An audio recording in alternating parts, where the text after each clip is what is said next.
మన రాజన్న సిరిసిల్ల జిల్లా లోకల్ వార్త. భారీ వర్షం, రహదారులు జలమయం. పట్టణంలో సోమవారం సాయంత్రం ఒక్కసారిగా భారీ వర్షం కురవడంతో పలు ప్రధాన రహదారులు జలమయమయ్యాయి. నేతన్న కుడలి సిరిసిల్ల కరీంనగర్ ప్రధాన రహదారి, సంజీవయ్య నగర్, ఆటో నగర్ తో పాటు పలు ప్రాంతాల్లో వర్షపు నీరు రోడ్లపై నిలిచిపోయింది. వాహనదారులు, పాదాచారులు తీవ్ర ఇబ్బందులు ఎదుర్కొన్నారు. వర్షపు నీటిలోనే ప్రయాణికులు రాకపోకలు సాగించాల్సిన పరిస్థితి ఏర్పడింది. కొన్ని ప్రాంతాల్లో డ్రైనేజీలు పొంగి పొర్లడంతో వర్షపు నీరు రోడ్లపైకి చేరింది. సంబంధిత అధికారులు స్పందించి వర్షాకాలంలో ఇలాంటి సమస్యలు పునరావృతం కాకుండా శాశ్వత పరిష్కారం చూపాలని స్థానికులు కోరుతున్నారు.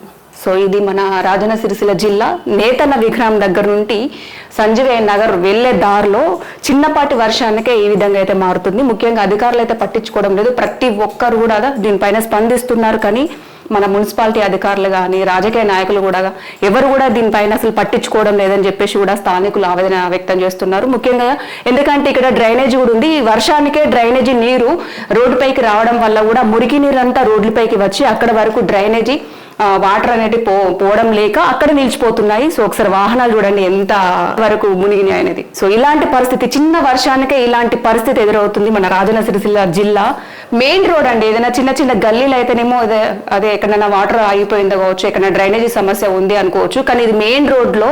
సో అంటే ముఖ్యంగా వాహనదారులు అలాగే పాదచారులు కూడా చాలా ఇబ్బందులు కూడా ఎదుర్కొంటున్నారు. సో వెంటనే మన ఉన్నటువంటి రాజన్న సిరిసిల్ల జిల్లా మున్సిపల్ అధికారులు కూడా వెంటనే స్పందించి దీనిపైన చర్య తీసుకుంటే బాగుంటుంది.